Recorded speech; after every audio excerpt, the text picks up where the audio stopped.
Hello, kindergarten. It is Mrs. Merritt, and today we're going to do Module 3, Lesson 12. Our objective is I can compare the weight of an object with sets of different objects on a balance scale. So, the past few lessons we have been working with the same objects. We've stuck to cubes. Yesterday we did, remember the clay balls? We did the clay with the clay to make the scale balanced.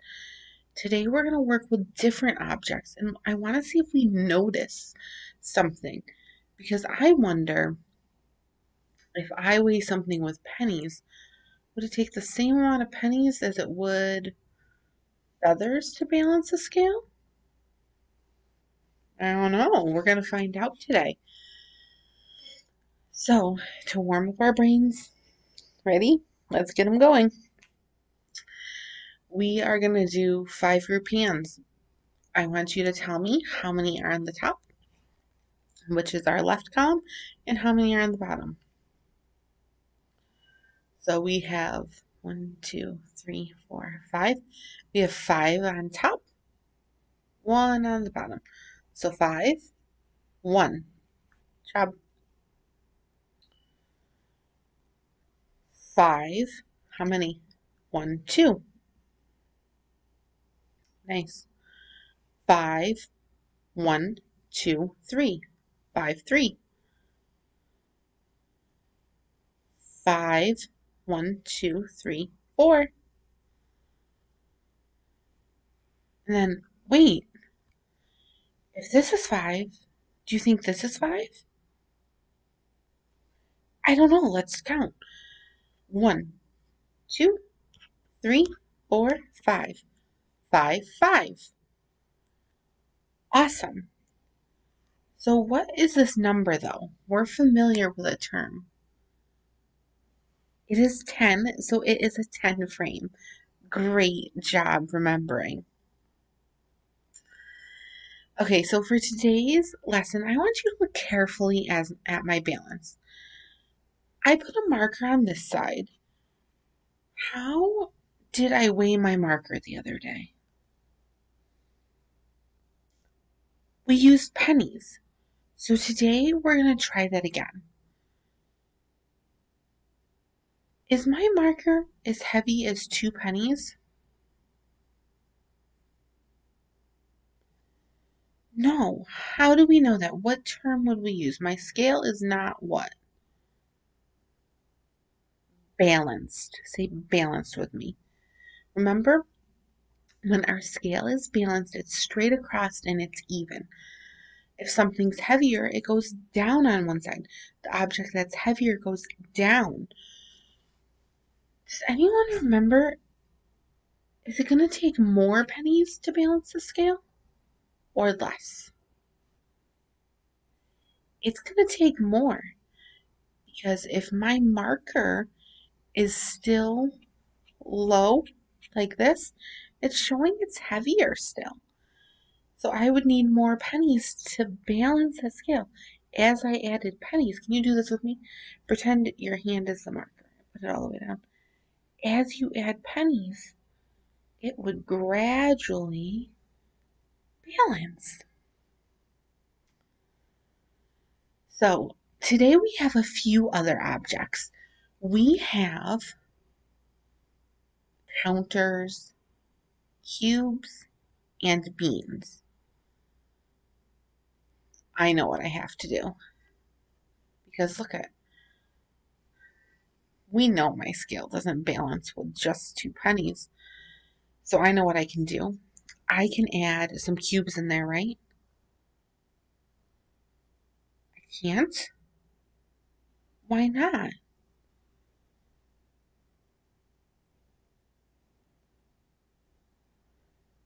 Right. The pennies and the cubes don't weigh the same. So that wouldn't be accurate, right? We want this to be accurate. We want that accuracy. And right now, our picture isn't too accurate, because look at, we just saw that our marker is heavier than 2 pennies. And this shows it's balanced. Is that right? No, my marker is not balanced with two pennies. And I can't just put cubes in there, right? Because I can't just put a cube and a counter and a bean in there. Those are all different measurements. So you have to stick to one method of measurement each time. Just one. If you're using cubes to balance your scale, you're sticking with cubes. If you're using beans to balance your scale, you have to stick with beans. If you're using the counters, you got to stick with those counters. You can't mix and match because that affects the accuracy. Okay, so I put some cubes right here. How many cubes did it take to balance my scale? Pause me and count how many cubes it took to balance my scale. Let's count. 1, 2, 3, 4, 5, 6. So I want you to repeat after me. My marker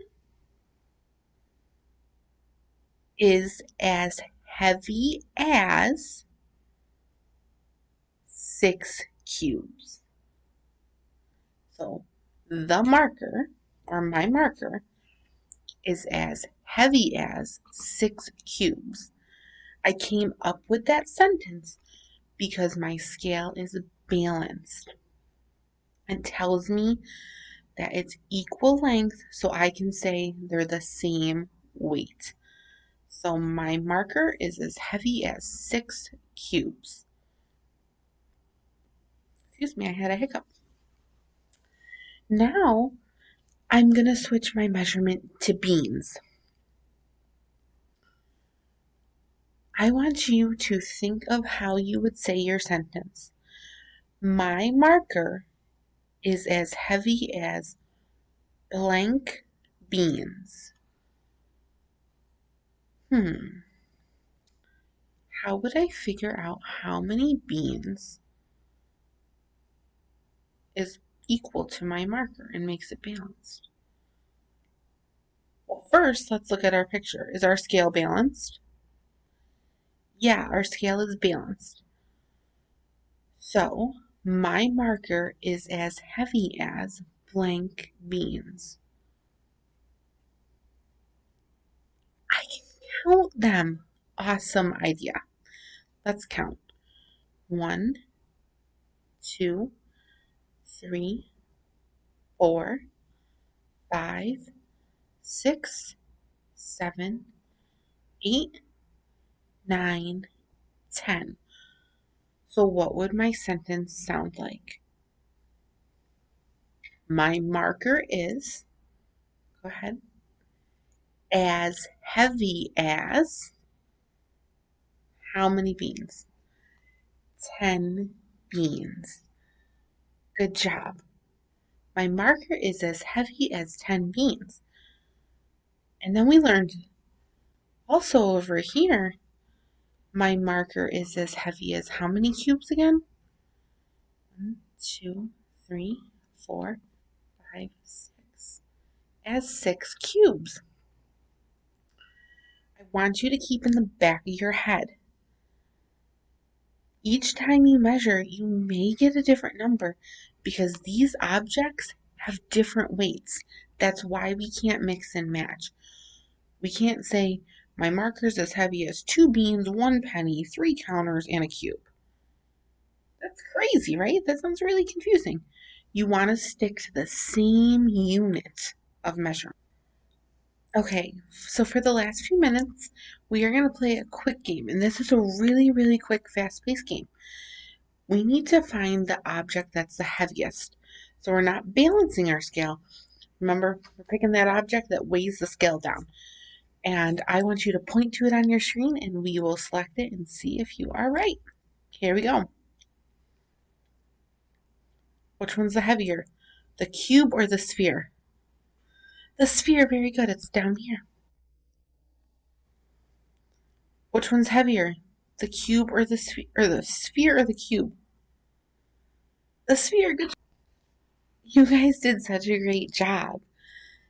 For today's exit ticket, what you're going to do is you're going to figure out how many units it takes to balance certain objects.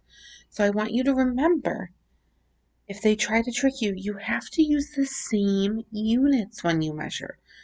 So can we mix all these things to balance our scale? No, we can't. We have to stick to the same unit. So in our heads, let's say that when we measure, we have to stick to the same unit.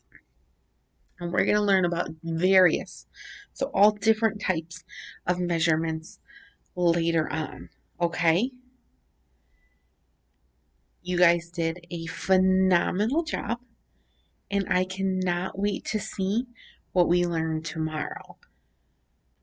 Have a wonderful day.